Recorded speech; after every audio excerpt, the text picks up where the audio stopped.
तो हम लोग बात कर रहे थे मेंडलिज्म के बारे में। जैसा कि मैंने बताया था कि मेंडलिज्म जो है यहीं से जेनेटिक्स की स्टार्टिंग हुई थी, कैसे हुई थी, क्या हुई थी, उसी के विषय में इसमें बात होगी, है ना। छोटा सा टॉपिक है, इसको देखते हैं। लेकिन हाँ, बाद में मेंडल के जो एप्लीकेशन है उसको आपको सीखना है। ये तो थियोरेटिकल है, थियोरेटिकल टॉपिक छोटा सा है, इसको देख लेते हैं। अगर हम बात करें बेटा मेंडलिज्म की, तो पूरी मेंडल की कहानी यहाँ पर दी हुई है ईयर वाइज। कौन से ईयर इंपॉर्टेंट है वो मैं आपको बता दूंगा। 1822 में बर्थ हुआ, सिलीसिया विलेज, हीजेंडॉर्फ, ऑस्ट्रिया। मैंने बता दिया था आपको, है ना, that is important, correct. 1843 he joined Augustinian monastery of Saint Thomas at Brunn। Brunn city में एक मोनेस्ट्री थी, अगस्टिनियन मोनेस्ट्री डिफरेंट टाइप्स के होते हैं, उसमें उन्होंने ज्वाइन किया। और 1849 में इसी मोनेस्ट्री के से वो भेजे गए, ही वेंट गए, मतलब सेंट भेजे गए, है ना, SENT लिख सकते हो, Vienna university for the study of physics and botany. कई किताबों में लिखा होता है 1851, आप बट प्रेफर करिएगा 1849। अब बेटा वहां से ये पढ़ाई करके लौटे, करेक्ट। फिर से यहाँ पर मोनेस्ट्री में आ गए और उन्होंने उसी मोनेस्ट्री में ब्रन सिटी में ही, है ना, ब्रन सिटी में ही, जिसको आप ब्रनो बोलते हैं, ब्रनो, BRNO, तो 1856 से 1865 में ही परफॉर्म्ड हिज एक्सपेरिमेंट। कैसा एक्सपेरिमेंट था? Hybridisation experiment. दो डिफरेंट प्लांट वेराइटी को लेकर के क्रॉस करना, दो डिफरेंट गार्डन पी की वेराइटी को क्रॉस करवाना, है ना, hybridisation experiment on garden pea. और ये बात पूछा जाता है कि मेंडल साहब ने जो अपना एक्सपेरिमेंट परफॉर्म किया था गार्डन पी पर बेटा, वो कैसा एक्सपेरिमेंट था, दैट इज हाइब्रिडाइजेशन, और कितने समय के लिए किया था, that is approximately 7 years। Clear है भैया? ये 7 years के लिए इन्होंने अपना एक्सपेरिमेंट परफॉर्म किया था। और ये ईयर भी आपको याद करना पड़ेगा बेटा, 1856 से 1865, तकरीबन 7 years तक एक्सपेरिमेंट किया गार्डन पी पर, 7 years।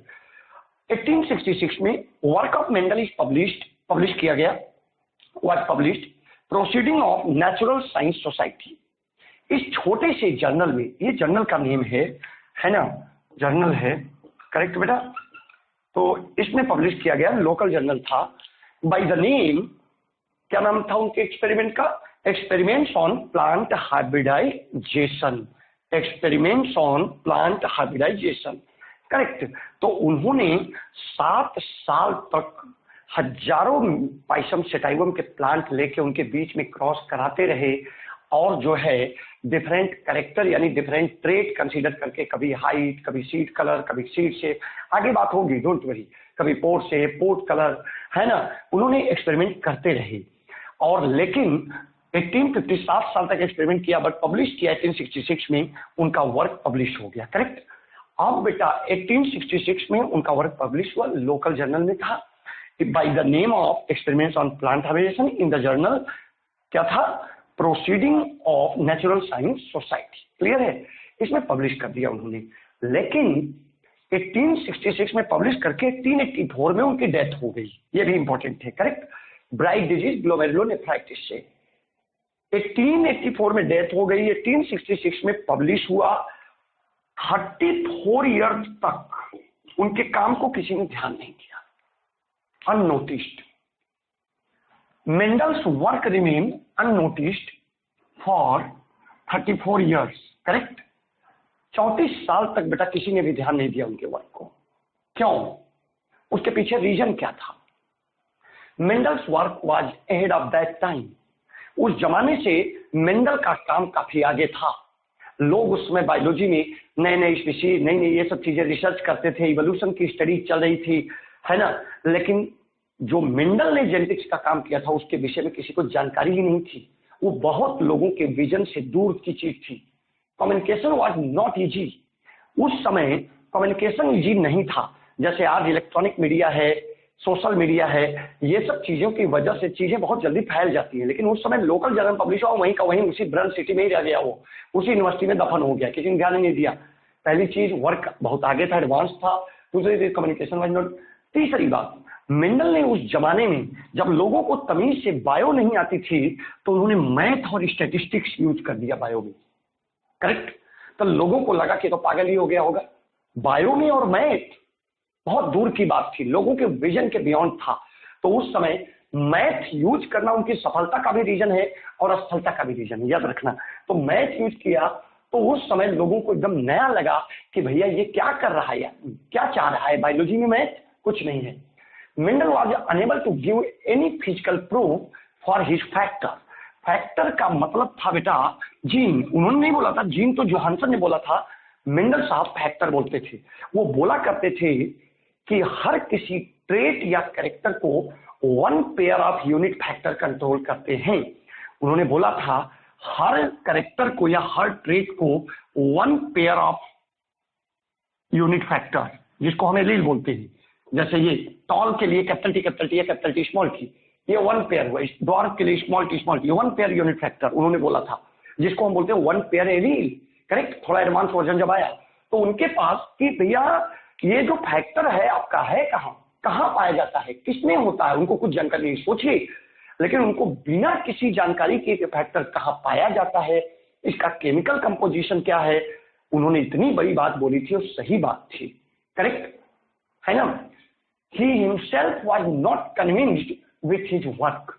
वो अपने ही काम से थोड़ा सा कन्विंस कम थे। करेक्ट। और उसके पीछे रीजन था बेटा, उसके पीछे रीजन ये था सर कि उन्होंने एक प्लांट पर और काम किया था, है ना, उसका नाम था हॉकवीड। ठीक है, हॉकवीड, हिरेशियम। करेक्ट। हॉकवीड पर, हिरेशियम पर उन्होंने वर्क किया था और उनको ये रिजल्ट जो है सेम नहीं मिले थे। पाइसम सेटाइवम जैसा रिजल्ट उनको नहीं मिला। जो रिजल्ट उनको पाइसम सेटाइवम में मिले वो इस प्लांट के साथ उनको नहीं मिला।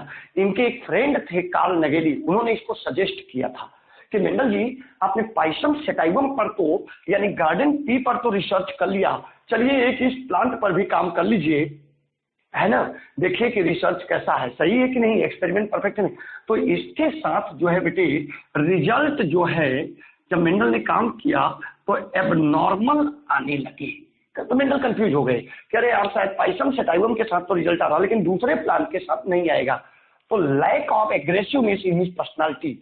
जब आप कोई काम करते हो तो उस काम को रिप्रेजेंट करने की ताकत होनी चाहिए।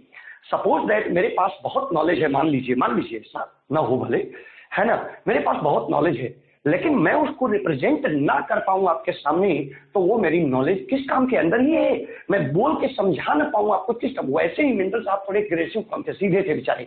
उनको जब इसके साथ सेम रिजल्ट नहीं मिला तो डर गए कि कहीं मेरी बातें उतनी सही, तो उसको प्रोमिनेंटली रिप्रेजेंट नहीं कर पाए पूरी ताकत लगा के। समझ रहे हो आप। तो वो अपने ही काम से कम कन्विंस थे because he did not found same result with the hawkweed. Correct. Because he did not found same result with the hawkweed, that is हियरसियम।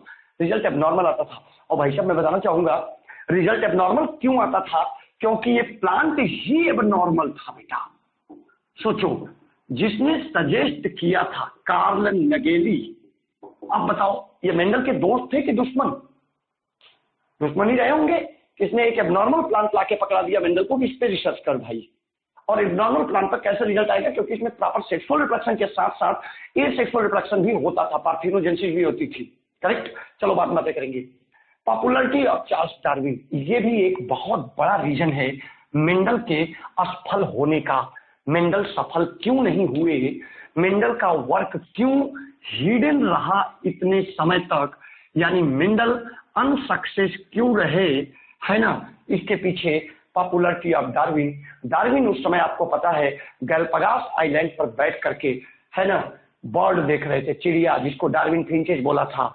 और ये बेचारे इतना बड़ा काम कर रहे थे मेंडल साहब, लेकिन लोगों ने ध्यान नहीं दिया। उस समय पूरी दुनिया के साइंटिस्ट और biologist attracted towards the work of Charles Darwin on the evolution. Correct. तो ये सब कुछ रीजन थे जिसकी वजह से मेंडल अनसक्सेस हुए, है ना, सक्सेस नहीं हो पाए, उनका वर्क छिपा रह गया। अब 1900 में यानी कि 34 इयर्स के बाद मेंडल का वर्क रीडिस्कवर हुआ भाई। कार्ल कोरेंस जर्मनी के थे, मिराबिलिस पर काम करते थे। ह्यूगो डी व्रीज हॉलैंड के थे, इवनिंग प्रिमरोज जिस, है ना, और T Sharma Austria different flowering plant पर वर्क किए थे। ये तीनों इंडिपेंडेंटली बेटा मेंडल के वर्क को जो है रीडिस्कवर किया। और बाद में इन्होंने एक बड़े जर्नल में इन 1901, करेक्ट, 34 साल बाद एक जर्नल फ्लोरा में इन्होंने पब्लिश किया तब मेंडल के वर्क को पूरी दुनिया ने जाना और उस पर तब वर्क शुरू हुआ और वहां से जेनेटिक्स आगे बढ़नी शुरू हुई। अब हम ये पढ़ेंगे, अभी तो पढ़ा कि मेंडल असफल क्यों रह गए, यानी अनसक्सेस, यानी मेंडल का काम हिडन क्यों रह गया, आता है बोर्ड में भी और जो है क्वेश्चन में भी, नीट में भी। तो अब हम पढ़ेंगे कि मेंडल सफल कैसे हो गए, पहली चीज, और दूसरा मेंडल ने क्यों पाइसम सेटाइवम का को यानी गार्डन पी को अपना रेफरेंस प्लांट लिया। ओके, अब हम बात करते हैं जो है थियोरेटिकल पार्ट चल रहा अपना मेंडलिज्म का, reasons for success of Mendel. छोटी छोटी बातें हैं। पहली बात, Mendel studied the inheritance of 1 or 2 characters at a time. कई जगह पर 1 or 2 या 1 or few कैरेक्टर। मेंडल ने ऐसा नहीं है, जो इनके पहले लोग रिसर्च किया करते थे वो एक साथ जो है 10 कैरेक्टर, 5 कैरेक्टर या ज्यादा कैरेक्टर लेते थे, जबकि मेंडल ने एक साथ जो है 1 or few कैरेक्टर लिया। आपको भी लिए भी मेंडल के सफलता के जितने भी रीजन है वो आपके सक्सेस के भी रीजन होते हैं लाइफ में, correct.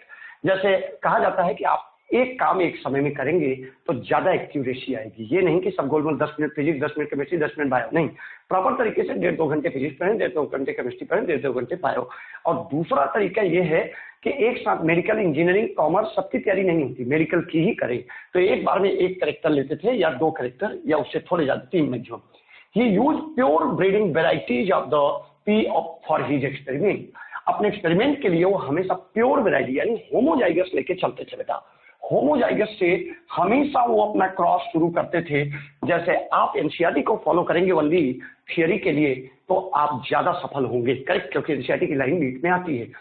He studied inheritance of a character for 3 or more generation. एक कैरेक्टर, जैसे वो हाइट लेते थे, टॉल और ड्वार्फ का क्रॉस कराए तो अगले जनरेशन क्या आया, फिर उसके अगले जनरेशन क्या आया, फिर उसके अगले 3 या 3 से ज्यादा जनरेशन के लिए करते थे।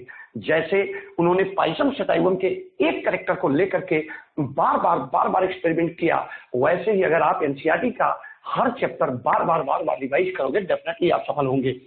He selected the pea for his experiment। उन्होंने पाइसम सेटाइवम प्लांट किया, यह भी सफलता का रीजन था। देखा आपने हॉकवीड ले लिया था मेंडल ने तो गड़बड़ हो गया था मामला। तो पाइसम स्टाम जो प्लांट लिया वो नॉर्मल प्लांट लिया, ये भी वो लकी थे कि उसके बिना उनका एक्सपेरिमेंट सफल न होता। He used mathematics for analysis of results, that is quantitative analysis of qualitative trait, height, color, shape, ये सब क्वालिटेटिव ट्रेट हुए, क्वालिटी है ना, करेक्टर क्वालिटी होता है, और उसका मैथमेटिकल एनालिसिस किया यानी क्वांटिटेटिव, करेक्ट। तो वैसे ही जैसे आप पढ़ते हो तो पढ़ना इज क्वालिटी और उसको लिख के पढ़ोगे तो क्वांटिटेटिव होगा वर्क, प्रॉपर डेटाबेस करके, एग्जांपल कवर से लिख करके। तो आपके सफलता के कारण जो बनते हैं वही मेंडल के, बल्कि ये बोलिए कि मेंडल के सफलता के जो रीजन थे वही आपके सफलता के। He maintain the statistical record of his experiment. उन्होंने अपने हर एक्सपेरिमेंट का जो खास रिजल्ट होता था, पॉइंट होता था, हर चीज स्टैटिस्टिकल तरीके से लिख के रखते थे। वैसे ही आपको हर चैप्टर का रिकॉर्ड मेंटेन करना है, शॉर्ट समरी बनानी है जिससे कि आप नीट के समय रिवाइज कर सकें। His experiment had a large sampling size. वो एक साथ जैसे मान लो हाइट को लेकर के टॉल और ड्वार्फ का क्रॉस करा, एक टॉल एक ड्वार्फ नहीं लेते थे, 10-20 टॉल 10-20 ड्वार्फ लेकर के क्रॉस करा दिया। सीड शेप लिया, 10-20 राउंड सीड वाले, 10-20 रिंकल सीड वाले लेके क्रॉस करा दिया। मतलब लार्ज सैंपलिंग साइज रखते थे। उससे एक्यूरेसी आती है कि भाई ज्यादा कैरेक्टर, ज्यादा चीजों को लेने से, एक कैरेक्टर के लिए ज्यादा प्लांट लेने से पता चलेगा हर प्लांट में वही रिजल्ट आ रहा है कि नहीं, तो कॉन्फिडेंस बढ़ता है, करेक्ट। तो वैसे ही जैसे आप लार्ज सैंपलिंग साइज एनसीईआरटी पढ़ने के बाद ढेर सारे क्वेश्चन करें, जितने क्वेश्चन कर सकते हैं करें, है ना, तो आपकी एक्यूरेसी बढ़ेगी। Reason for selection of Pisum sativum. Mendel ने पाइसम सेटाइवम ही क्यों लिया, मैं वो छोटा है तो मैं इसको बड़ा लिख देता हूं एक बार, पाइसम सेटाइवम, करेक्ट, यानी कि गार्डन पी, करेक्ट बेटा, गार्डन पी पर उन्होंने एक्सपेरिमेंट किया। उसके भी पीछे रीजन था, it is annual plant, life cycle of केवल 2 to 3 मंथ। भाई आप किसी पर एक्सपेरिमेंट कर रहे हो तो उसका लाइफ साइकिल कम होना चाहिए। ऐसा थोड़ी नहीं 50 साल उसकी लाइफ साइकिल है, पता लगा 50 साल बाद रिप्रोड्यूस करे या 20 साल बाद रिप्रोड्यूस करे, तब तक आप मर गए। तो एक्सपेरिमेंट करने के लिए ऐसा प्लांट या एनिमल लिया जाता है जिसका लाइफ स्पैन छोटा हो, जिससे अपनी लाइफ में, जैसे मैं एक्सपेरिमेंट कर रहा हूं, मैं अपनी लाइफ में उसी प्लांट के साथ या एनिमल के साथ कई बार रिसर्च कर सकूं। ऐसा नहीं कि ऐसा प्लांट लिया जो 20 साल में एक बार रिप्रोड्यूस करता है, तो पता लगा मैं निकल लिया और एक्सपेरिमेंट चलता था, करेक्ट। तो लाइफ स्पैन छोटी होनी चाहिए। It is easy to cultivate, आराम से ग्रो किया जा सकता है। It have many pair of contrasting trait, जैसे मेंडल ने 7 कैरेक्टर या 7 पेयर ऑफ कॉन्ट्रास्टिंग ट्रेट लिए थे, मैं भी आपको गाइड करता हूं। Very important, it is naturally self pollinated. गौर करिए, क्वेश्चन आता है, ये नेचुरली सेल्फ पोलिनेटेड होता है, but it can be artificially cross pollinated. इसमें क्रॉस पोलिनेशन भी हो सकता है, यानी हिंदी में बात करो हाइब्रिडाइजेशन जो है इसमें इजी है, करेक्ट, क्योंकि हर प्लांट में क्रॉस फर्टिलाइजेशन नहीं होता। और आपको यहाँ पर ऐसा प्लांट चाहिए था प्योर वैरायटी प्रोड्यूस करने के लिए सेल्फ पोलिनेशन हो और हाइब्रिड प्रोड्यूस करने के लिए क्रॉस पोलिनेशन हो, इसमें इत्तेफाक से दोनों होता था, इसलिए लिया। It produce large number of offspring in the form of seed, result ढेर सारे सीड के फॉर्म में आता था, एनालाइज करने में इजी होता था, करेक्ट। ये सब मेंडल ने क्यों पाइसम सेटाइवम लिया, इस मेंडल क्यों सफल हुए, करेक्ट। अब मेंडल ने जो बेटा 7 कैरेक्टर आपके लिए थे उसकी बात करते हैं। 7 कैरेक्टर बोलिए या आप बोलिए 7 पेयर ऑफ कॉन्ट्रास्टिंग ट्रेट। कौन कौन से हैं गौर करिए, आगे इन पर डिटेल में बात होगी, अभी शॉर्ट में बस देख लीजिए, थोड़ा छोटा है नीचे है, लेकिन परेशान मत होइए, हर चीज की बात करूंगा। पहला कैरेक्टर स्टेम हाइट, उसमें dominant trait, D dominant trait, recessive trait. Stem height में tall dominant, dwarf recessive. Flower position में axial dominant, terminal recessive. Flower colour में violet dominant, white recessive.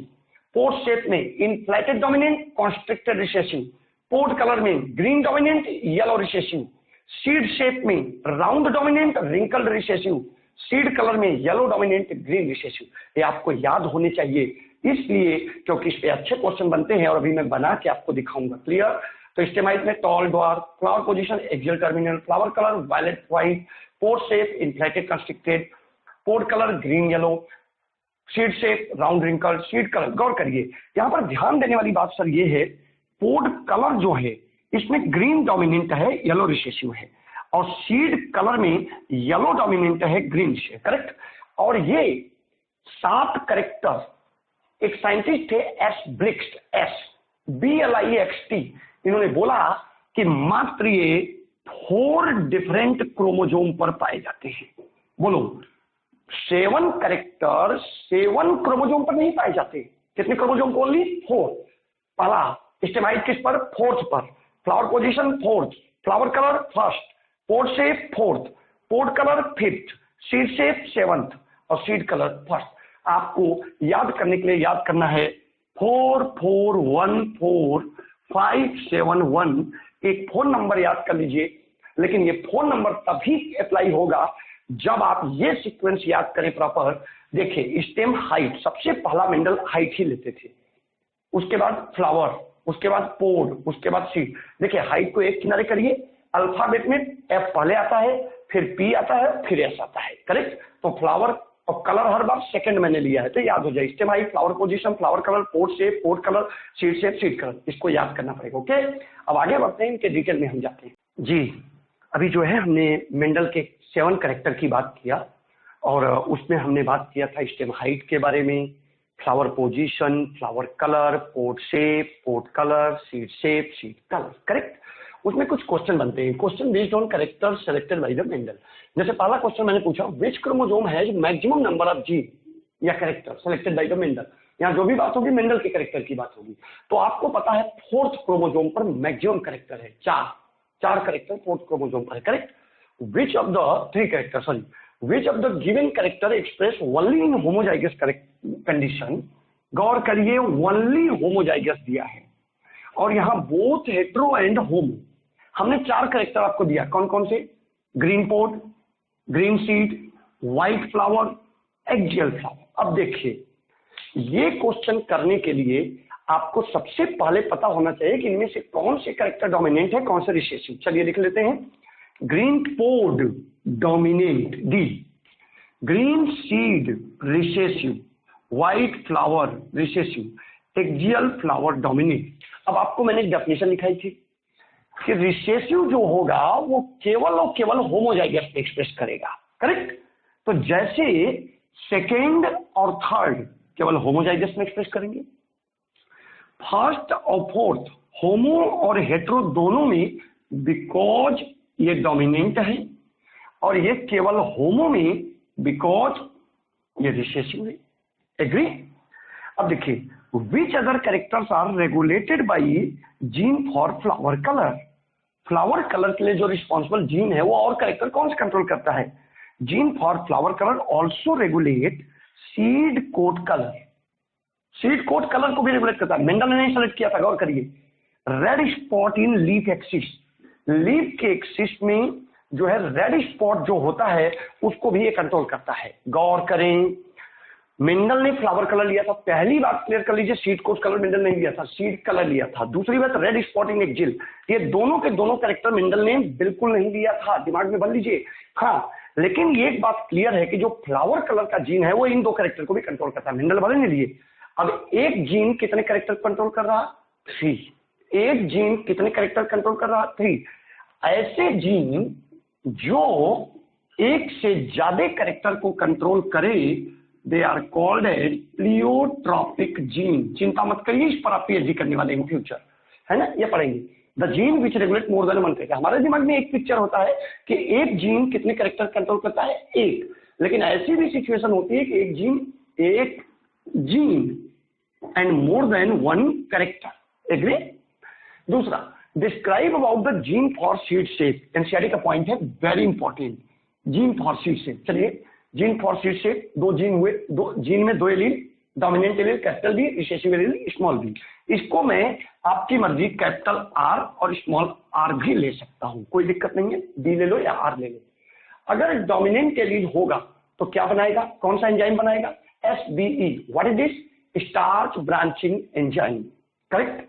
Dominant allele बनाएगा एंजाइम, रिसेसिव एलील नहीं बनाएगा, not form SBE। तो starch branching enzyme का काम क्या है? शुगर को यानी ग्लूकोज को किसमें कन्वर्ट करना? स्टार्च में। अगर शुगर स्टार्च में कन्वर्ट होगा तो फॉर्म स्टार्च, यानी स्टार्च ज्यादा होगा, शुगर कम होगा। और यहां पर तो स्टार्च बनेगा नहीं, तो शुगर ही शुगर होगा मेजरली इन सीड से। एग्री? स्टार्च बनने की वजह से यहां पर सीड सेल में जो स्टार्च बनेगा उसकी वजह सीड का शेप कैसा आएगा? राउंड। और दूसरा, यहां शुगर ज्यादा होगा इसलिए सीड क्या आएगा? रिंकल्ड। करेक्ट? समझ रहे हो?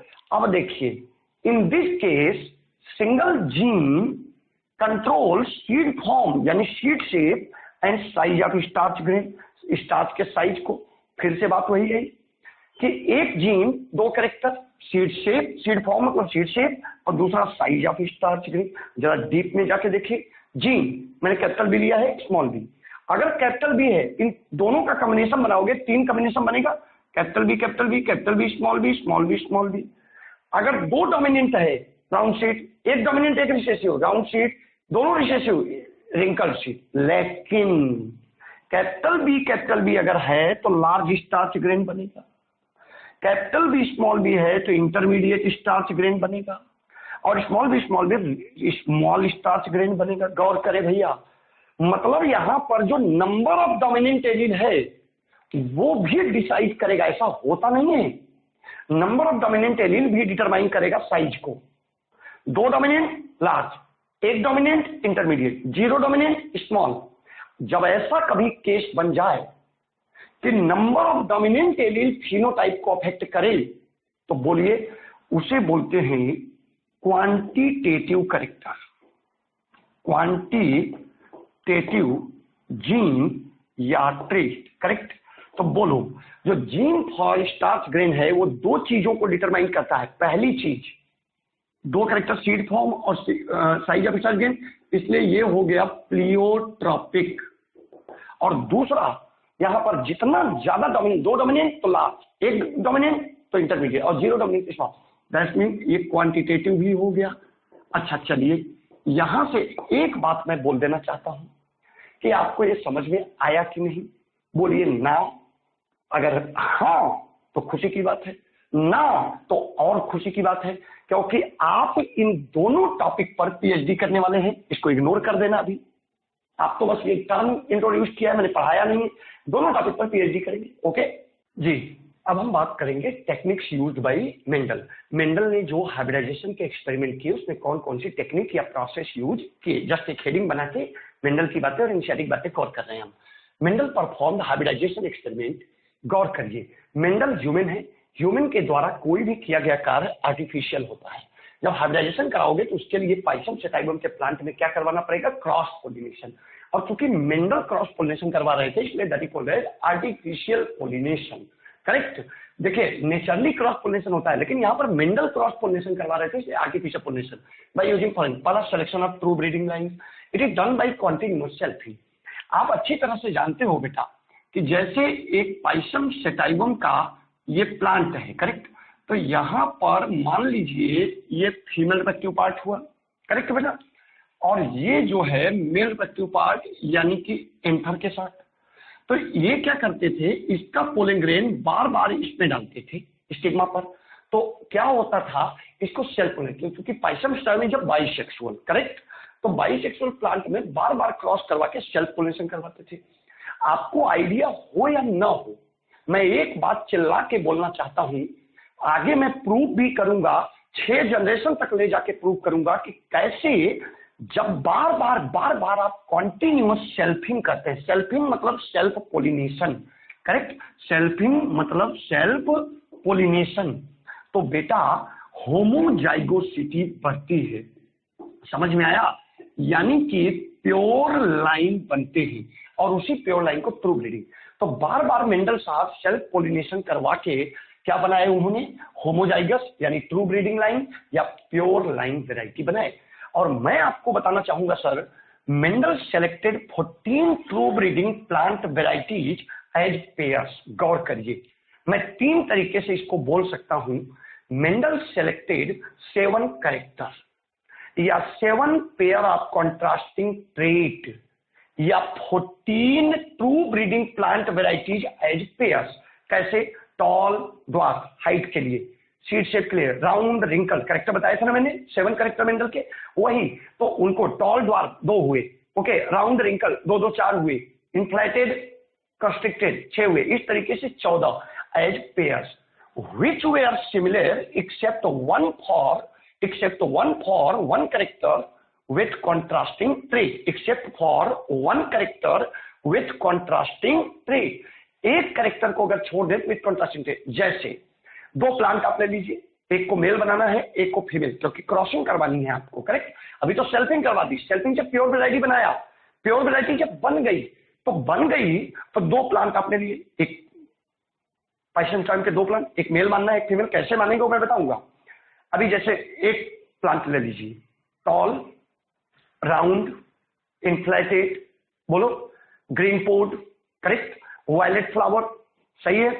उसके बाद जो है आपका एक्जियल फ्लावर, करेक्ट।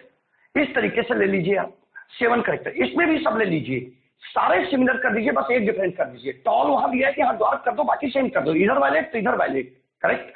तो इस तरीके से 7 करेक्टर में से 6 तो सेम ले लो दोनों प्लांट में, जो इधर लिया उधर लो, इधर वायलेट लिया इधर भी वायलेट लो, और एक कोई डिफरेंस कर दो, जैसे टॉल ड्वार्फ, तो मोनो हाइब्रिड क्रॉस होगा। अगर एक डिफरेंट करोगे, 2 डिफरेंट करोगे तो डाई हाइब्रिड क्रॉस। आगे बता दूंगा मैं, डोंट वरी। अभी ये एनसीईआरटी की एग्जैक्ट लाइन है, ये आपके ब्रेन में होनी चाहिए कि मेंडल ने 14 true breeding varieties P plant लिया एज पेयर्स, करेक्ट, या 7 पेयर ऑफ कॉन्ट्रास्टिंग ट्रेट बोलिए, या 7 करेक्टर, उसमें से सारे सिमिलर होते थे एक्सेप्ट फॉर 1 करेक्टर, करेक्ट। ये इस बार नीट में भी आया था, इसी बार के नीट का क्वेश्चन है, और एलएन के पेपर में ये 10 बार हम लोग दे चुके हैं ये स्टेटमेंट, करेक्ट, और नीट में आ गया इत्तेफाक से। सेकेंड, जब आपने प्योर वेराइटी बना ली, अब आप हाइब्रिडाइजेशन करवाएंगे, hybridization of pure plant. For this he developed technique of emasculation and bagging. इन्होंने इमैस्कुलेशन और बैगिंग, ये क्या है? Emasculation, removal of immature anther, maturity से पहले, from the bisexual flower. Clear है? अभी पाइसम सेटाइवम बाइसेक्सुअल है, अगर एंथर को नहीं निकालोगे तो सेल्फ पोलिनेशन कर देगा यहां पर बेटा, बोलिए, तो एंथर को निकाल देंगे हम।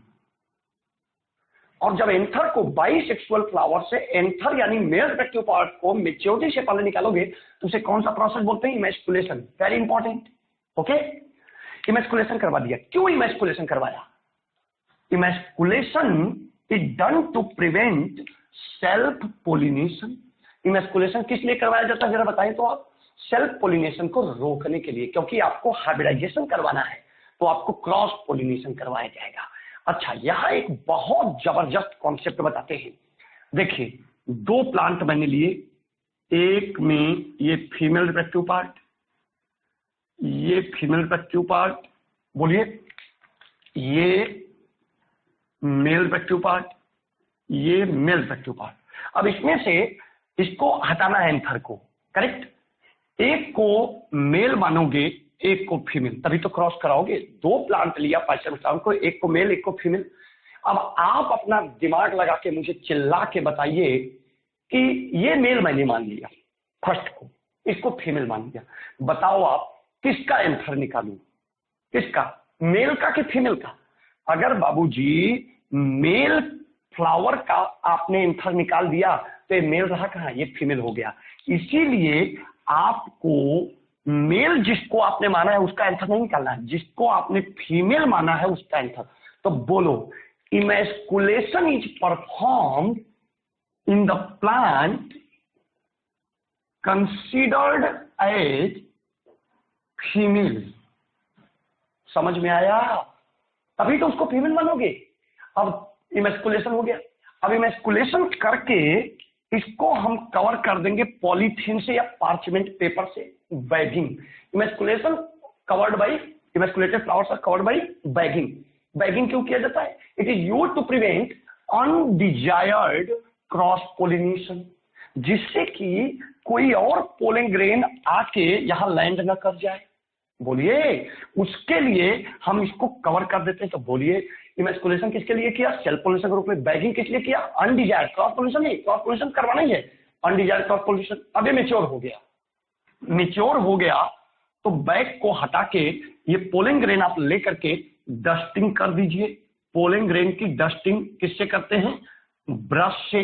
ब्रश यानी टूथ ब्रश से नहीं, सॉफ्ट ब्रश, क्योंकि स्टिग्मा बड़ा मासूम होता है, टूट जाएगा। सॉफ्ट ब्रश लेके ऐसे ऐसे डस्टिंग कर दिया। Dusting of pollen grain on the stigma. जब आपने डस्टिंग किया तो बोलो, इस मेल प्लांट का पोलन ग्रेन इस पर आ गया, तो ये अब जर्मिनेट करेगा, फर्टिलाइजेशन होगा, और इसी फीमेल फ्लावर के अंदर, फीमेल फ्लावर के अंदर भविष्य में क्या बनेगा बेटा? सीड। और इस सीड को जब ग्रो कराओगे तो भविष्य में क्या बनेगा? प्लांट। और ये प्लांट जो होगा, इसका पोलन ग्रेन था, इसका फीमेल पार्ट था, तो बनेगा जो plant, it will be considered as hybrid और फर्स्ट जनरेशन। गौर करिए, सीड्स डस्टिंग कर दिया तो हाइब्रिडाइजेशन हो गया। Seeds are formed in the female flower. बोलो, एग्री हो कि नहीं? फीमेल फ्लावर में आफ्टर पोलिनेशन यहां सीड बना, फीमेल यहां थोड़ी बनेगा सीड, पोलन ग्रेन इधर डाला। And the plants obtain from this seed are called as F1 plant, first generation. और चूंकि दो प्लांट को क्रॉस करवाया गया, इसलिए plant will be called as hybrid, correct. Selfing of hybrid, यानी दो F1 की अब हम सेल्फिंग करा देंगे, इससे जो प्लांट बना उसकी सेल्फिंग करा देंगे। The plant of F1 generation are self pollinated and F2 generation is produced second filial generation. F का मतलब होता है फीलियल। बोलिए, तो ये प्रोसेस मेंडल ने किए, फिर F2 की फिर से सेल्फिंग करा दी, जितने भी आए, F3 आया, F3 की सबकी सेल्फिंग करा दी, F4 आया, F4 की सेल्फिंग करा दी, F5 आया, F5 की सेल्फिंग करा दी तो F6 आया, एंड सो ऑन, चलता जाएगा। तो ये मेंडल ने प्रोसेस यूज किया। देखिए, यहां पर आपको हो सकता है 2-3% चीजों में कंफ्यूजन हो, लेकिन जैसे ही हम मोनोहाइब्रिड क्रॉस पढ़ेंगे, एवरीथिंग विल बी क्लियर। जी, मेंडल के एक्सपेरिमेंट में हमने जो है पढ़ा कि मेंडल साहब हाइब्रिडाइजेशन एक्सपेरिमेंट कैसे करते हैं। पहले प्योर प्लांट बनाया उन्होंने, बार बार कॉन्टिन्यूस सेल्फिंग करा करके, सेल्फिंग का मतलब होता है सेम प्लांट के बीच में क्रॉस कराना, और सेल्फिंग पाइसम स्टाइल में बड़े आराम से होता है, because it is bisexual plant, correct. तो उसी एक्सपेरिमेंट के तहत अब हम मोनोहाइब्रिड पढ़ेंगे, उसके बाद डाई हाइब्रिड पढ़ेंगे, उसके बाद ट्राई हाइब्रिड पढ़ेंगे। मैं आपको बताना चाहूंगा बेटा कि monohybrid cross is a basic cross of the Mendel, fundamental cross of the Mendel. जो फंडामेंटल रिजल्ट या बेसिक रिजल्ट मोनोहाइब्रिड क्रॉस से आते हैं, उसी से हम di hybrid, tri hybrid, tetra hybrid, penta hybrid, जितना आप कहोगे हम निकाल सकते हैं। यानी कि कंक्लूजन इज दैट कि मोनोहाइब्रिड क्रॉस का रिजल्ट आपके यहाँ होना चाहिए। आपसे नीड में कोई पूछे तो आप उसको बोल सके। अगर आप ये चीज है आपके अंदर, तभी आप मेरे साथ जेनेटिक्स पढ़ सकते हो, otherwise you will feel difficulty in future lecture. जो फ्यूचर के लेक्चर आने वाले हैं उसमें आप प्रॉब्लम फेस करोगे मेरे साथ, अगर आपको मोनो हैबिट का पूरा लाइन टू लाइन दिमाग में नहीं है पिक्चर तो। करेक्ट? तो इसका मतलब कंक्लूजन ये है, भले ही आपने इसको हजारों बार पढ़ा है जीवन में, 10th में पढ़ा, एक आध बार और पढ़ लिया होगा, कभी बड़ा मजा आता है आपको, है ना, लेकिन अभी यहाँ पर आपको बहुत दिल से पढ़ना है। चलिए स्टार्ट करते हैं। Monohybrid cross, when we consider the inheritance of one character, correct बेटा, एक कैरेक्टर की बात होगी, या वन जीन या one pair of contrasting trait in a cross. किसी एक क्रॉस में जब हम एक जीन की बात करें या एक कैरेक्टर की बात करें या one pair of contrasting trait, जैसे कोई जीन है जो कि स्टेम हाइट को कंट्रोल करता है, तो उस जीन का इनहेरिटेंस या स्टेम हाइट का इनहेरिटेंस, स्टेम हाइट में one pair of contrasting trait जो होते हैं टॉल, ड्वार्फ, पहले मैंने बता चुका हूं, tall is dominant, dwarf is recessive. Correct? तो यहां पर जो है बेटा, जब हम किसी एक कैरेक्टर का क्रॉस करवाते हैं तो that is called an monohybrid cross, या one pair of contrasting trait या one gene. Definition dihybrid की मैं आगे नहीं बताऊंगा, जस्ट रिवाइज करवाऊंगा। When we consider the inheritance of two character या two gene या two pair of contrasting trait, that is called a dihabit cross. Again, when we consider inheritance of three character, three gene या three pair of contrasting trait in a cross, then it is called a trihabit cross. चलिए यहाँ पर हम mono habit की बात करते हैं, और वो कैरेक्टर जो मेंडल ने लिया था, स्टेम हाइट, है ना, tall, dwarf, alternative forms of a character. Tall, tall को हम डोमिनेंट से रिप्रेजेंट करते हैं, कैपिटल लेटर से, कैपिटल टी कहीं लिखा होगा, कहीं कैपिटल डी लिखा होगा, तो उसकी चिंता नहीं करता, अल्फाबेट आप अपने को दी, ज्यादातर टी है इसमें या टी में टी, या यहाँ कैपिटल डी होगा तो यहाँ स्मॉल डी हो जाएगा, हम कैपिटल टी लेके चलेंगे। करेक्ट? देखो बेटा, जब भी मेंडल साहब ने क्रॉस कराए तो सबसे पहले जो है आपका, हमेशा जो दो पेरेंट लेंगे उनमें पहले तो कंसीडरेशन ये होनी चाहिए कि प्योर होना चाहिए। वो प्योर का मतलब होता है होमोजाइगस, और प्योर जो आते हैं वो बाई कॉन्टिन्यूअस सेल्फिंग, हम वहां नहीं जाते हैं, हम डायरेक्ट आते हैं, एक मेल लिया एक फीमेल लिया, आपकी मर्जी, आप चाहो तो ड्वार्फ को मेल ले लो, टॉल को फीमेल ले लो। यहाँ पर मैंने मेल को टॉल लिया है और फीमेल को ड्वार्फ लिया है। और आप जानते हो पाइसम सेटाइवम डिप्लॉयड प्लांट है कि हैप्लॉयड? ऑब्वियसली डिप्लॉयड है, यानी 2n, तो एलील कैसे होंगे इसमें? पेयर में होंगे। करेक्ट? तो टॉल के लिए कैपिटल टी और ड्वार्फ के लिए स्मॉल टी, ये पेरेंट प्योर यानी कि होमोजाइगस। जब भी मैं बोलूं प्योर, तुरंत खोपड़े में आपके आना चाहिए होमोजाइगस। देख बेटा, कैपिटल टी जब गैमीट बनाएगा, कितने टाइप के गैमीट बनेंगे? एक कैपिटल टी, इसमें कितने टाइप के? स्मॉल टी, एक टाइप ऑफ गैमीट, एक कैपिटल टी इसमें, और इसमें दो तो नहीं बनेंगे ना, दो बनेंगे, लेकिन टाइप कितने होंगे? एक, तो एक ही लो। अब क्रॉस कराया इन दोनों की, capital T small T, F1 hybrid tall. Hybrid जब भी आए बेटा टर्म, तीन बातें दिमाग में रख के चलना। पहला, हाइब्रिड का मतलब हेट्रोजाइगस, तीसरा इम्प्योर। आप जब भी प्योर की बात आए तो आप बोलना होमोजाइगस दिमाग में, और जब हाइब्रिड की बात आए तो हेट्रोजाइगस या इम्प्योर। और जब दो डिफरेंट प्लांट आपस में क्रॉस कराए जाएंगे, एक टॉल है एक ड्वार्फ, तो उसको आप बोल सकते हो हाइब्रिडाइजेशन। करेक्ट? हाइब्रिडाइजेशन करा दिया तो हाइब्रिड बन गया। अब इस F1 की, दो F1 ले लिया और हमने उसकी सेल्फिंग करा दिया, F1 की ही सेल्फिंग करा दी। F1 क्या है? Capital T small T, selfing. Pisum sativum is a plant, इसलिए हमने बोला सेल्फिंग। लेकिन जब एनिमल का कराते हैं तो सिबमेटिंग, आगे एनिमल का क्रॉस होगा तो मैं सेल्फिंग गलती से लिख दूं तो आप दिमाग में रखना कि वो सिबमेटिंग की बात होती है, क्योंकि जल्दी में इन जनरल सेल्फिंग हर जगह लिख देता है, टीचर भी आप भी। लेकिन एनिमल के जब दो सेम क्रॉस करवाया जाए तो उसको बोलते हैं सिबमेटिंग। यहाँ पर दो F1 प्लांट की हमने क्रॉस करा दिया। अब गैमीट बनेगा, बोलिए, एक कैपिटल टी स्मॉल टी है तो इसमें दो टाइप गैमीट बनेंगे, या तो कैपिटल टी या तो स्मॉल टी। यहाँ पे कितने टाइप बनेंगे गैमीट? दो, या तो कैपिटल टी या तो स्मॉल टी। करेक्ट? तो टोटल गैमीट मेल की तरफ से कितने बने? दो, और फीमेल की तरफ से कितने बने? दो। तो 2 × 2 4, टोटल ऑफस्प्रिंग कितने बनेंगे? 4, क्योंकि ये गैमीट के पास कोई आंखें नहीं है, ये इसको भी फर्टिलाइज कर सकता है और इसको भी कर सकता है, ये गैमीट इसको कर सकता है और इसको कर सकता है। तो ये दोनों गैमीट दोनों से फर्टिलाइज कर सकते हैं, कोई आंखें नहीं है कि फिक्स करके है कि यही गैमीट यही से फर्टिलाइज करेगा, कि नहीं कैपिटल टी इसी से करेगा, इससे नहीं करेगा। तो any gamete can fertilize, fertilization is a random process, correct, ये पता है ना आपको। तो ये दो गैमेट जब फर्टिलाइज करेंगे 4 ऑफस्प्रिंग टोटल बनेंगे।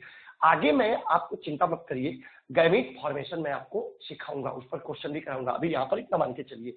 अब देखिए बेटा, 2 मेल के गैमेट 2 फीमेल गैमेट सेल्फिंग करानी है, हम इसके लिए यूज करते हैं पनेट स्क्वायर।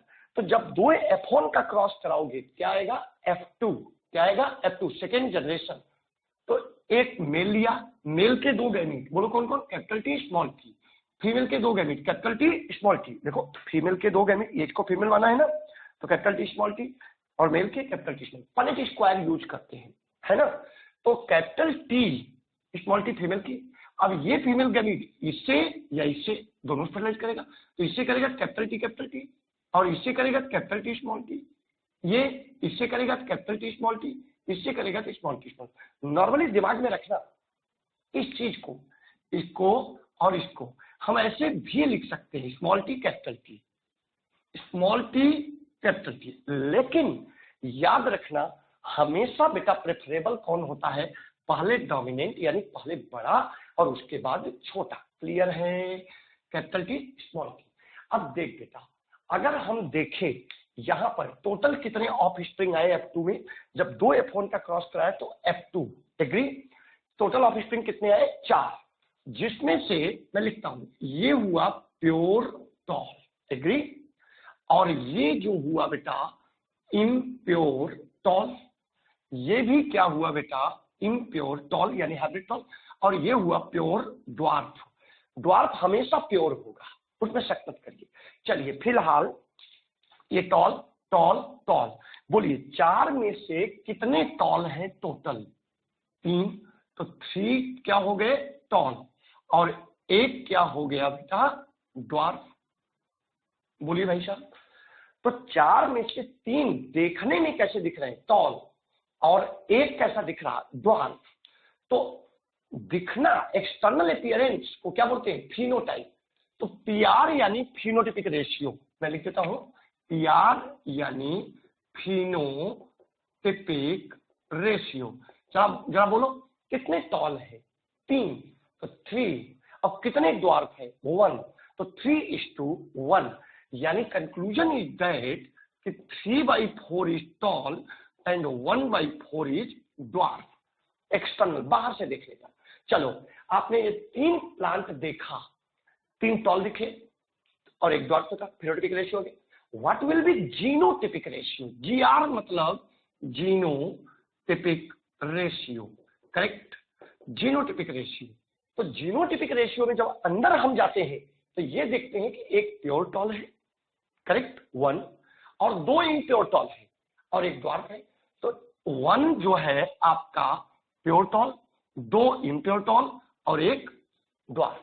तो genotypic ratio 1:2:1, correct. Phenotypic ratio is 3:1, 3 tall 1 dwarf, और जीनोटिपिक रेशियो इज 1:2:1। अगर 1 की बात करें तो ये 1/4 जो होता है बेटा, ये होता है प्योर टॉल, 2/4 या इसी को हम बोलेंगे 1/2 इम्प्योर टॉल, बोल बेटा, और 1/4 हम बोलेंगे ड्वार्फ या प्योर ड्वार्फ, एग्री। तो बोलिए भाई, तो ये प्योर टॉल यानी कैपिटल टी, इम्प्योर टॉल यानी कैपिटल टी स्मॉल टी, और ड्वार्फ मतलब स्मॉल टी, एग्री। तो ये आपका हो गया फिनोटिपिक और genotypic ratio. Phenotypic ratio will be 3:1, genotypic ratio will be क्या 1:2:1। ये सारी बातें हम लोग किस जनरेशन के लिए कर रहे हैं बेटा, F2 जनरेशन के लिए। गौर करिए कुछ बातें, रिजल्ट को एनालिसिस करने से पहले, आगे बढ़ने से पहले, यहां पर आपने पेरेंट लिया, करेक्ट, ये पहला जनरेशन है। प्रोजिनी ऑफ पेरेंट, क्या बोलेंगे, प्रोजिनी मतलब of spring, progeny of parent, बोलो बेटा, ये प्रोजिनी ऑफ पेरेंट हुई। और ये जो F2 हुआ ये प्रोजेनी ऑफ F1 हुआ, करेक्ट। अब अगर इन F2 में जो 4 पेरेंट आए हैं इनकी सेल्फिंग करा दें, समझ रहे हैं, तो क्या आ जाएगा F3। कैसे सेल्फिंग कराओगे बोलो, एक ये प्लांट तो कैपिटल टी, दूसरा selfing capital T small T, तीसरा selfing capital T small T, और चौथा सेल्फिंग स्मॉल टी। तो F3 आ जाएगा। अगर इनका रिजल्ट आप एनालाइज करोगे तो क्या आ जाएगा, F3 आ जाएगा। जो F3 के आए उनको क्रॉस करा दोगे तो F4 आ जाएगा। समझ पाए कि नहीं? सेल्फिंग का मतलब इसका इसी से क्रॉस कराना, सेल्फिंग का मतलब इसका इसी से क्रॉस कराना। तो F3 F4 and so on. आगे मैं रिजल्ट को कंक्लूड करके बता दूंगा कि क्या आएगा, डायरेक्ट आपको याद करवा दूंगा और भूलेगा भी नहीं, डोंट वरी। फिलहाल यहां पर मेंडल साहब ने 2 जनरेशन तक दिखाया था, हम भी 2 जनरेशन दिखा रहे हैं। वो आगे गए थे लेकिन अपना काम चल जाएगा। तो पहले लिया प्योर पेरेंट, उसका क्रॉस करा F1 first filial generation that is hybrid 100% tall, और यहां पर 2 F1 का क्रॉस करा आया F2, और F2 का रिजल्ट आपके सामने, phenotypic ratio 3:1, genotypic ratio 1:2:1। Don't worry, what will be result? देखिए कुछ चीजें कंक्लूड करके, अब जब क्रॉस की बात आती है तो रिजल्ट जब भी नीट में पूछता है क्वेश्चन, तो आप आंख बंद करके इतना ज्यादा बार आप F2 का रिजल्ट लर्न कर चुके होते हैं कि वो कुछ भी पूछे एग्जामिनर, आपको जवाब किसका देना है, F2 का।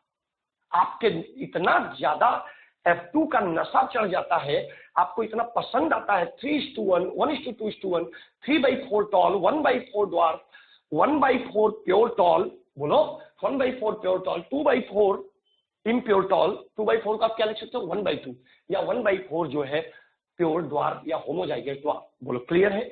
तो आप F1 F2 देखते नहीं, F3 नशे में आप जो है, F2 के नशे में आप लगातार रिजल्ट F1 का पूछे कुछ भी पूछे, दोगे रिजल्ट किसका, F2 का। अब गौर करिए क्वेश्चन, ये रिजल्ट भी है क्वेश्चन भी, percentage of tall in F1।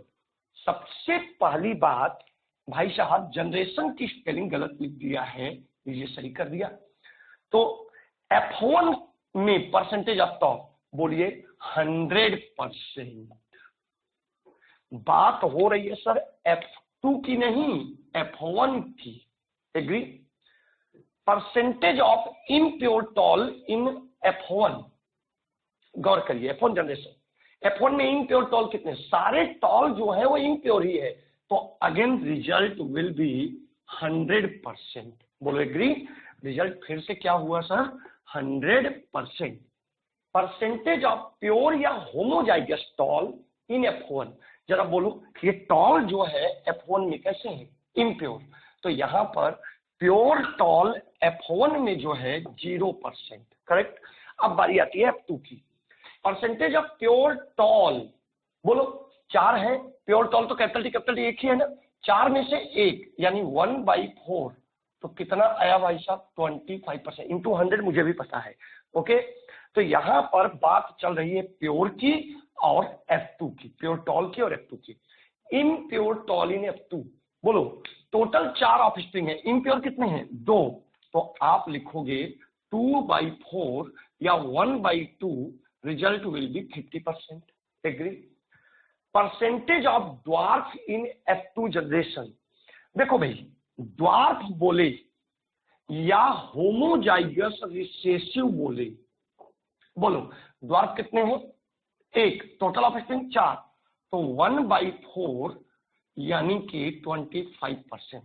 गौर करिए, प्योर टॉल बोले मतलब होमोजाइगस टॉल या होमोजाइगस डोमिनेंट। फिर से प्योर टॉल को आप 3 बातों तरीके से लिख सकते हो, प्योर टॉल या होमोजाइगस टॉल या होमोजाइगस डोमिनेंट। होमोजाइगस डोमिनेंट एक ही तो है भाई साहब, तो बोलो आ गया रिजल्ट। इम्प्योर टॉल बोले या बोले हेट्रोजाइगस टॉल, बोलो या हेट्रोजाइगस डोमिनेंट 2/4। ड्वार्फ बोले या होमोजाइगस रिसेसिव, बोलो ratio of pure tall to the heterozygous tall, मतलब कि homozygous tall to heterozygous tall. बोलो होमोजाइगस टॉल कितने हैं, 1, हेट्रोजाइगस टॉल कितने हैं, 2, तो 1:2, एग्री। रेशियो ऑफ होमोजाइगस यानी प्योर टू हेट्रोजाइगस यानी हाइब्रिड। देखो भाई F2 में सारी बातें चल रही हैं, गौर करिए लास्ट की, F2 में, सही है। तो होमोजाइगस और हेट्रोजाइगस, बोलो होमोजाइगस कितने हैं? Capital T homozygous, small T homozygous, homozygous हुए 2, हेट्रोजाइगस कितने हुए 2, तो रेशियो विल बी 1:1। यहां से आप बेटा एक पिक्चर बहुत अच्छे से क्लियर कर लीजिए प्लीज, कि जब मैं बोलूं प्योर टॉल या होमोजाइगस टॉल या होमोजाइगस डोमिनेंट, तो तीनों एक ही है। मैं बोलूं प्योर ड्वार्फ, रिसेसिव वाला हमेशा प्योर ही होता है, या होमोजाइगस रिसेसिव, चाहिए एक ही बात है। इम्प्योर टॉल या हेट्रोजाइगस टॉल या हाइब्रिड, बात एक ही है। ये तीन बातें दिमाग में रखना, बोलिए correct. That is about the monohybrid cross. अब उसके रिजल्ट की और एनालिसिस करेंगे। आगे बढ़ने से पहले मोनोहाइब्रिड में हम कुछ न्यूमेरिकल देखेंगे, लेकिन उसके पहले हम देखेंगे conclusions of monohybrid cross. Monohybrid cross से इनफैक्ट 3 कंक्लूजन निकाले गए थे, करेक्ट बेटा। और पहला कंक्लूजन था फर्स्ट कंक्लूजन या postulates of paired factor, correct, postulates of paired factor. और इन्होंने कहा था each characters are controlled by a discrete unit factor which are in pair.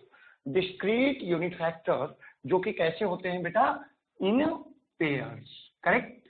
सबसे पहले यहां आपको मैं बताना चाहूंगा डिस्क्रीट का मतलब क्या होता है। डिस्क्रीट से डरिए मत बेटा, जो इंडिविजुअली सेपरेट हो, ठीक है, इंडिपेंडेंट हो, जो इंडिविजुअली सेपरेट हो, इंडिपेंडेंट हो, that is called as discrete. तो इन्होंने बोला कि हर कैरेक्टर एक separate pair of unit factor से कंट्रोल होता है। जैसे एग्जांपल के लिए कैपिटल टी, करेक्ट। तो ये आपके सेपरेट पेयर यूनिट फैक्टर, इनका दूसरे से मतलब नहीं है। कैपिटल टी स्मॉल टी, तो इन्होंने यही बोला कि हर कैरेक्टर 1 पेयर यूनिट फैक्टर से कंट्रोल होता है, जो कि इंडिविजुअली अपने आप में सेपरेट पेयर होते हैं, discrete pair unit factor. Clear है। सेकंड, ओवरऑल हिंदी में बात करें तो हर कैरेक्टर एक पेयर यूनिट फैक्टर से कंट्रोल होता है। फैक्टर उस समय एलील टर्म नहीं आया था, नहीं तो हम बोलते हैं 1 पेयर एलील, करेक्ट। अभी हम 1 पेयर यूनिट फैक्टर बोल रहे हैं क्योंकि मेंडल साहब की लैंग्वेज बोल रहे हैं। लेकिन अब अगर हम बोलते तो हम बोलेंगे ईच कैरेक्टर या trait is controlled by a pair of allele, correct. Second conclusion, that is postulates of dominant. If single individual have 2 different unit factor या 2 डिफरेंट एलील, जैसे एग्जांपल के लिए कैपिटल टी स्मॉल टी, अगर किसी एक individual में condition है single individual में और डिफरेंट यूनिट फैक्टर हो यानी डिफरेंट एलील हो, करेक्ट, देन और किसके लिए हो, सेम कैरेक्टर के लिए, एक कैरेक्टर के लिए। अगर किसी कैरेक्टर के लिए, एग्जांपल के लिए यहां पर हम लेते हैं टॉल के लिए, मैंने बोला था कैरेक्टर और ट्रेट को साइनोनिम की तरह यूज। टॉल के लिए अगर 2 डिफरेंट यूनिट फैक्टर या 2 डिफरेंट एलील हैं, देन ओनली 1 यूनिट फैक्टर या allele is able to express itself called as dominant factor and the other is unable to express या fail to express called as recessive allele। तो यहां देखिए capital T है small T है, express कौन करेगा, capital T, क्या आएगा, टॉल। तो जो एक्सप्रेस किया that is called as dominant factor, और जो एक्सप्रेस नहीं किया that is called as recessive factor. Clear है भाई। अच्छा, मैं बताना चाहूंगा बेटा, आगे मैं इसको डिटेल करूंगा, डोंट वरी, म्यूटेशन में, लेकिन यहां पर मैं आपको बताना चाहूंगा कि जितने भी आपके रिसेसिव एलील या यूनिट फैक्टर होते हैं basically they will be harmful for us. तो खास बात क्या है कि चलिए किसी इंडिविजुअल में कैपिटल टी है, अच्छी बात है, इसमें तो कोई हार्मफुल एलील नहीं है। लेकिन अगर कोई टॉल है और स्मॉल टी है, capital T small T is harmful. तो लेकिन कैपिटल टी की प्रेजेंस में स्मॉल टी का एक्सप्रेशन रुक गया है, मतलब हो नहीं रहा, यानी कि इसका हार्मफुल इफेक्ट न्यूट्रलाइज हो गया है। तो आप समझ लो what is the significance of dominance, significant due to dominance harmful recessive allele does not express. और ये बात आपको म्यूटेशन में समझ में आ जाएगी, और अगर पढ़ लिया है तो आ गई होगी, क्योंकि रिसेसिव जो एलील होते हैं या यूनिट फैक्टर होते हैं, मैं यहाँ रिसेसिव यूनिट फैक्टर भी लिख सकता हूँ, रिसेसिव एलील जो है हार्मफुल होते हैं और डोमिनेंस की वजह से उनका हार्मफुल इफेक्ट न्यूट्रलाइज होता रहता है, छिपा रहता है। करेक्ट। अच्छा, क्वेश्चन ये है कि जब दो डिफरेंट यूनिट फैक्टर है तो एक ही एक्सप्रेस किया, दूसरा एक्सप्रेस क्यों नहीं किया? गौर करिए। तो यहां से एक्सप्लेनेशन उसका मैंने दिया आपको कि अगर कोई वाइल्ड या अनमॉडिफाइड एलील, वाइल्ड या अनमॉडिफाइड जो नेचर में बना है, फॉर्म्स नॉर्मल फंक्शनल प्रोटीन या एंजाइम। करेक्ट। आपको मैंने बताया था डीएनए का कोई भी सेगमेंट जो एमआरएनए बनाया, कोई प्रोटीन बनाया या एंजाइम, वो प्रोटीन या एंजाइम किसी सबस्ट्रेट को, करेक्ट, किसी सबस्ट्रेट को किसमें बदलेंगे बेटा? प्रोडक्ट में। बोलिए। और उस प्रोडक्ट के बनने से ये एलील प्रोड्यूसेज ओरिजिनल फिनोटाइप, और जो ओरिजिनल फिनोटाइप बनाते हैं that is called dominant allele, जो नेचर ने दिया था। तो वाइल्ड एलील जो होते हैं या अनमॉडिफाइड, जो चेंज नहीं हुए, जो नेचर में, वाइल्ड मतलब नेचर में जो बने, हमेशा मान के चलते हैं जो नेचर में बना था फंक्शनल था। Correct. Wild unmodified allele normal functional protein enzyme जो कि किसी सबस्ट्रेट को प्रोडक्ट में बदलेगा और उसकी वजह से ओरिजिनल फिनोटाइप आएगा, और उसी को हम डोमिनेंट एलील बोलेंगे। तो डोमिनेंट एलील के चार नाम हो गए, वाइल्ड, अनमॉडिफाइड या डोमिनेंट। चौथा कहाँ है? या ओरिजिनल एलील। बोलो भाई। ओरिजिनल एलील जो होता है या अनमॉडिफाइड एलील जो होता है बेटा, वो जो है आपका बनाता है normal functional enzyme which will convert a substrate into the product and produces a normal phenotype या original phenotype, and such allele which produces original या normal phenotype called as dominant allele. उसमें क्या हो गया? म्यूटेशन। म्यूटेशन की वजह से mutant या मॉडिफाइड एलील बनी, और म्यूटेशन जब हुआ तो क्या क्या सिचुएशन बनी? हो सकता है ये mutant allele forms defective enzyme. Defective enzyme का मतलब नॉन फंक्शनल एंजाइम, दोनों ऑलमोस्ट सेम है, लैंग्वेज चेंज कर दिया है। डिफेक्टिव एंजाइम या नॉन फंक्शनल एंजाइम, या no enzyme at all, enzyme बने ही ना। और इस केस में सबस्ट्रेट जो होगा बेटा प्रोडक्ट में नहीं बदलेगा। बोलिए। प्रॉपर तरीके से सबस्ट्रेट प्रोडक्ट में नहीं बदलेगा, यानी ओरिजिनल फिनोटाइप विल चेंज, मतलब ये जो फिनोटाइप आ रहा था वो अब नहीं आएगा। और ऐसे एलील को हम क्या बोलते हैं? Recessive allele. बोलिए। तो यहां पर जो है ओरिजिनल फिनोटाइप चेंज हुआ, यानी कि यहां पर आप समझिए अगर कैपिटल टी है तो ये किसी सबस्ट्रेट को प्रोडक्ट में बदलेगा और इससे टॉल आएगा, जबकि स्मॉल टी है तो सबस्ट्रेट को प्रोडक्ट में नहीं बदलेगा और यहां पर टॉल नहीं आएगा। बोलिए। तो original phenotype is the tall, तो टॉल नहीं आया तो ये स्मॉल टी इज रिसेसिव, ऐसे समझा जाता है। लेकिन बेटा म्यूटेशन के बाद एक कहानी और बनती है। म्यूटेशन के बाद हो सकता है, that is very very important, कि म्यूटेशन हो गया उसके बावजूद it forms normal functional enzyme. Mutation होने के बाद भी नॉर्मल फंक्शनल एंजाइम बने, और जब म्यूटेशन होने के बाद नॉर्मल फंक्शनल एंजाइम बने तो सच म्यूटेंट या modified allele are called as equivalent to dominant allele, क्योंकि they will produce original phenotype. बोलो भाई, ये क्या प्रोड्यूस करेंगे? Original phenotype. तो म्यूटेशन के बाद ये गारंटी नहीं है कि ओरिजिनल फिनोटाइप विल चेंज, हो सकता है कि नॉर्मल फंक्शनल एंजाइम बने, और ऐसे म्यूटेशन को हम बोलते हैं साइलेंट म्यूटेशन। मैं आगे आपको बताऊंगा, डोंट वरी, डिटेल में। Silent mutation, agree? तो ये कहलाता है आपका साइलेंट म्यूटेशन। बोलो। आगे हम बात करेंगे और भी मोनोहाइब्रिड के बारे में। जी, अब हम बात करेंगे थर्ड कंक्लूजन की, जो कि मोनोहाइब्रिड क्रॉस के कंक्लूजन की बात कर रहे हैं। थर्ड कंक्लूजन का नाम है लॉ ऑफ सेग्रीगेशन। इसको पढ़ने के लिए पहले आप एक चीज सोचिए, ये सपोज दैट मैंने 3 पेरेंट आपको दिए, एक कैपिटल टी, पहले बोलिए प्योर है कि impure? Definitely pure. Capital T small T impure, small T pure. तो ये प्योर है, ये इम्प्योर है। अब ये पेरेंट मान लीजिए गैमीट बना रहे हैं, करेक्ट? यानी क्या कर रहे हैं? गैमेटोजेनेसिस। तो ये देखिए कैपिटल टी पेयर एलील है, क्रोमोसोम दिखा दिया मैंने, ये क्रोमोसोम, एक क्रोमोसोम पर कैपिटल टी, दूसरे पर कैपिटल टी, यहाँ एक क्रोमोसोम कैपिटल टी, दूसरे पे स्मॉल टी, एक क्रोमोसोम स्मॉल टी, दूसरे पे स्मॉल टी, करेक्ट। तो जब गैमेटोजेनेसिस होता है तो आपने एक फिनोमेना पढ़ा होगा कि एनाफेज 1 में मियोसिस के, याद आया कब? एनाफेज 1 ऑफ मियोसिस में पेयर्ड क्रोमोसोम सेपरेट हो जाते हैं, और पेयर्ड क्रोमोसोम जब सेपरेट होंगे तो पेयर्ड यूनिट फैक्टर यानी एलील भी सेपरेट होंगे। बोलिए ये फिनोमेना कब हो रहा साहब जी? Anaphase 1 of meiosis 1। और गैमेटोजेनेसिस के दौरान मियोसिस 1 में एनाफेज 1 के दौरान पेयर्ड यूनिट फैक्टर या पेयर्ड एलील या पेयर्ड क्रोमोसोम सेपरेट होते हैं। पेयर्ड क्रोमोसोम के सेग्रीगेशन को हम बोलते हैं बेटा डिसजंक्शन। सेग्रीगेशन की हिंदी सेपरेशन होती है, कोई बड़ी बात नहीं है, या इसी को बोलते हैं सेग्रीगेशन या सेपरेशन, डिसजंक्शन। तो पेयर्ड होमोलोगस क्रोमोसोम के सेपरेट होने को हम बोलते हैं डिसजंक्शन, करेक्ट। और जो है इसीलिए ये गैमेट बने, तो इस पेरेंट से जो गैमेट बने इसमें या तो कैपिटल टी आया या तो कैपिटल टी। इस पेरेंट से जो गैमेट बने कैपिटल टी स्मॉल टी, इस पेरेंट जो बने स्मॉल टी। मतलब गौर करिए ये पेरेंट कैसा है? प्योर। गैमेट में कैपिटल टी केवल एक ही एलील आएगा या एक ही यूनिट फैक्टर आएगा। तो मैं आपसे पूछूं कि ये गैमेट प्योर है कि इम्प्योर? ये प्योर, ये भी प्योर, ये भी प्योर। एक करेक्टर की बात कर रहे हैं, किसके लिए? For particular character. ये बोलो इम्प्योर है कि नहीं? इम्प्योर है। लेकिन ये गैमेट पर्टिकुलर करेक्टर के लिए मतलब हाइट के लिए बोलिए प्योर है, ये भी प्योर है। पेरेंट इम्प्योर लेकिन गैमेट क्या हुए? प्योर। क्यों प्योर है?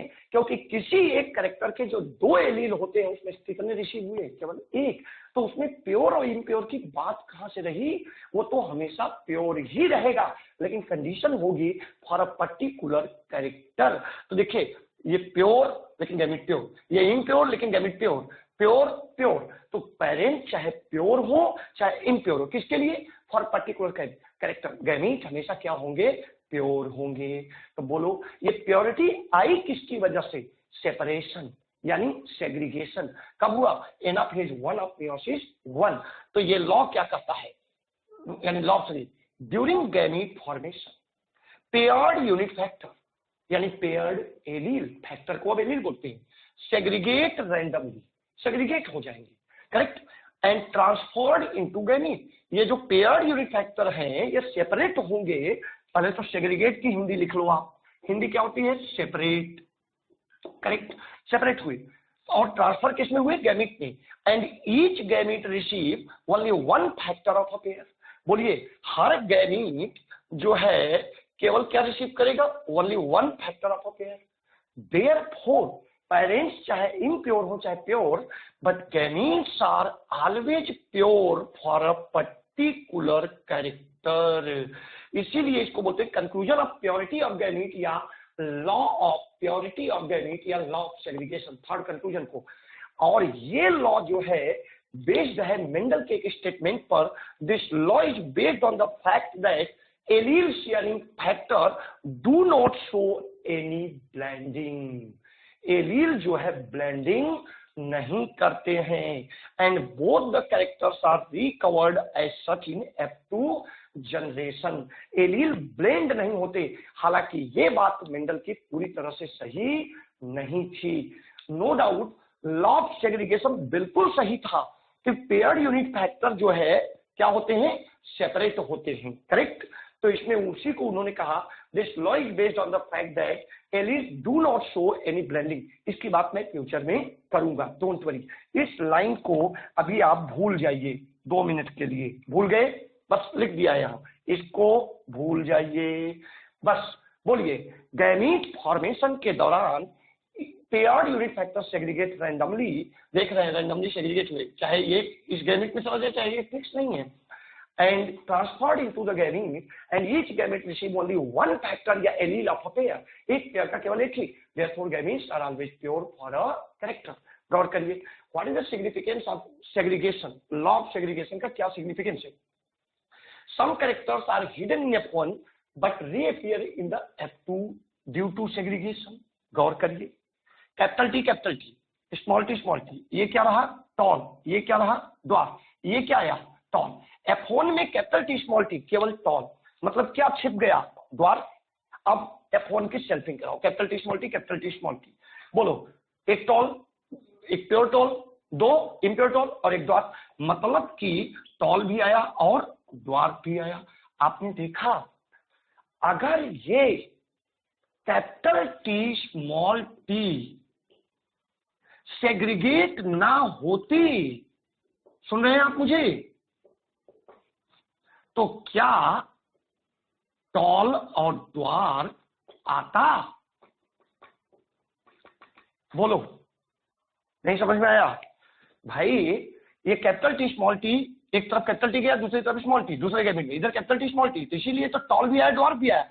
लेकिन सोचो बेटा, अगर ये सेपरेट ना होते तो ऑफ स्प्रिंग कैसा आता, capital T small T, only tall, और ऊपर से इसमें एक कैरेक्टर के लिए कितने एलील आ जाते, 4, जबकि डिप्लॉयड इंडिविजुअल में एक कैरेक्टर के लिए कितने एलील होना चाहिए भैया जी, 2। तो बोलो ये तो टेट्राप्लॉयड हो गया, अगले जनरेशन में ऑक्टाप्लॉयड हो जाएगा, अगले जनरेशन में 16 क्रोमोसोम आ जाएंगे और ये ऑफस्प्रिंग मर सकता है। समझ रहे हो कि नहीं? पॉलीप्लाइडी प्रॉब्लम भी क्रिएट करती है, कई जगह बेनिफिशियल होती है, ज्यादातर जगह को हार्मफुल हो जाती है एनिमल में। बोलिए, तो ये अगर सेग्रीगेशन ना होता कैपिटल टी स्मॉल टी का इस तरीके से, तो क्या ये ड्वार्फ प्रोड्यूस कर सकता था? तो जो कैरेक्टर यानी ड्वार्फ F1 में छिप गया था वो F2 में आया ड्यू टू सेग्रीगेशन। अगर सेग्रीगेशन ना होता इसका कैपिटल टी स्मॉल टी, तो क्या ये आता? बोलो, तो ये टॉल, ये द्वार्फ आता? कभी ना आता। In F2 generation Mendel obtain phenotypic ratio 3:1 due to segregation. अगर सेग्रीगेशन ना होता तो 3:1 आता? नेवर, क्योंकि ये आता कैपिटल टी स्मॉल टी, सीधे आता capital T small T, tall आता, 3:1 ना आता। लेकिन अब आपसे मैं एक क्वेश्चन पूछूंगा सर, अब बहुत जबरदस्त क्वेश्चन है, एनसीईआरटी से यहां पर हम लोग थोड़ा कंट्रोवर्सी करते हैं, लेकिन कोई दिक्कत नहीं है, हम सही है, एनसीईआरटी भी सही है। Capital T small T, agree? ये सेग्रीगेट हुआ, एक आया कैपिटल टी, दूसरा है स्मॉल टी, एक आया कैपिटल टी, दूसरा है स्मॉल टी। गौर करो, capital T small T, capital T small T. Okay बेटा, बोलो भाई, आया? गौर करिए, ये तो प्योर टॉल हुआ, ये इम्प्योर टॉल हुआ, बोलो, और ये ड्वार्फ हुआ, मतलब 3 कैसे आए, टॉल, और एक क्या आया, ड्वार्फ।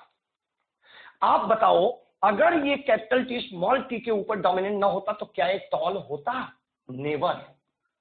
मतलब 3 टॉल आने में 2 फिनोमिना रोल प्ले कर रही, एक सेग्रीगेशन और दूसरा dominance also play role in 3:1 ratio. एकदम बिल्कुल सही है, बोलो। लेकिन ऑप्शन में अगर ना आए तो आए एक statement, which of the following play role in 3:1 phenotypic ratio in F2। पहला ऑप्शन सेग्रीगेशन, दूसरा ऑप्शन डोमिनेंस, बोथ ना हो, बोलो किसको प्रेफर करोगे? डेफिनेटली सेग्रीगेशन, क्योंकि अगर सेग्रीगेशन नहीं होगा तो डोमिनेंस हो के भी कुछ नहीं कर पाएगा, क्योंकि सिचुएशन ये बन जाएगी कैपिटल टी स्मॉल टी, और एबनॉर्मल प्लांट बन जाएगा। तो मोर इंपॉर्टेंट क्या हुआ? सेग्रीगेशन। एनसीईआरटी में 3:1 रेशियो उन्होंने डोमिनेंस वाले फिनोमिना में एक्सप्लेन किया है, तो आपको एकदम आप जिद्दी बन जाते हैं कि नहीं, सेग्रीगेशन की वजह से 3:1 रेशियो। मैंने नहीं मना किया कि, सॉरी, आप जिद्दी बन जाते हैं कि एनसीईआरटी में सर डोमिनेंस में लिखा है, तो डोमिनेंस की वजह से 3:1 रेशियो आया। मैं ये नहीं मना कर रहा हूं कि डोमिनेंस की वजह से 3:1 रेशियो नहीं आएगा, लेकिन मैं ये कह रहा हूं कि दोनों में से कौन इंपॉर्टेंट है, सेग्रीगेशन की डोमिनेंस? सेग्रीगेशन। अगर बोथ हो तो बोथ करिए, लेकिन मोर इंपॉर्टेंट सेग्रीगेशन, क्योंकि सेग्रीगेशन ही नहीं होगा तो प्रॉब्लम बढ़ जाएगी। समझ में आया कि नहीं? तीसरा, gametes are pure due to segregation, आपने देख ही लिया। In human population male into female ratio is 3:1 due to segregation. Human के पॉपुलेशन में जो है बेटा 3:1 रेशियो है ड्यू टू सेग्रीगेशन। जैसे देखिए X Y cross X X, segregation कराओ, एक बना एक्स दूसरा बना वाई, इधर सेग्रीगेशन कराओ एक्स एक्स, अब क्रॉस कराइए X X X X X Y, दो मेल दो फीमेल, ऑलमोस्ट 1:1। अगर ये सेग्रीगेशन ना होता तो क्या होता सोचो, X X Y, abnormal human, बोलो, आधा मेल आधा फीमेल। आगे पढ़ेंगे आप क्लिनफेल्टर सिंड्रोम में, don't worry, sorry poly X syndrome में। ओके, तो ह्यूमन पॉपुलेशन में मेल और फीमेल रेशियो ऑलमोस्ट 1:1 है ड्यू टू सेग्रीगेशन। सेग्रीगेशन बहुत बड़ा रोल है। There is no exception to this law. पूछे तो कह दो कोई एक्सेप्शन नहीं है। हाँ, एक एबनॉर्मल फिनोमिना होती है, नॉन डिसजंक्शन में बी it's exception, but it is not the normal phenomena in our life. Non disjunction एक एबनॉर्मल फिनोमिना है, म्यूटेशन है अपने आप में एक, है ना, एबनॉर्मल फिनोमिना है नॉन डिसजंक्शन। जबकि नॉर्मली क्रोमोसोम पेयर सेपरेट होते हैं, उसको बोलते हैं डिसजंक्शन। ये दिखाया ना आपको। बोलिए, मेंडल ने 3 कंक्लूजन मोनोहाइब्रिड से किए। पहला था पेयर्ड यूनिट फैक्टर, दूसरा था conclusion of dominance, first conclusion second conclusion मिलकर बनाते हैं लॉ ऑफ डोमिनेंस, और थर्ड कंक्लूजन बनाता है लॉ ऑफ सेग्रीगेशन। आगे डाइहाइब्रिड क्रॉस में हम फोर्थ कंक्लूजन पढ़ेंगे जो बनाएगा लॉ ऑफ इंडिपेंडेंट असॉर्टमेंट। यहां क्लियर है इतनी बात?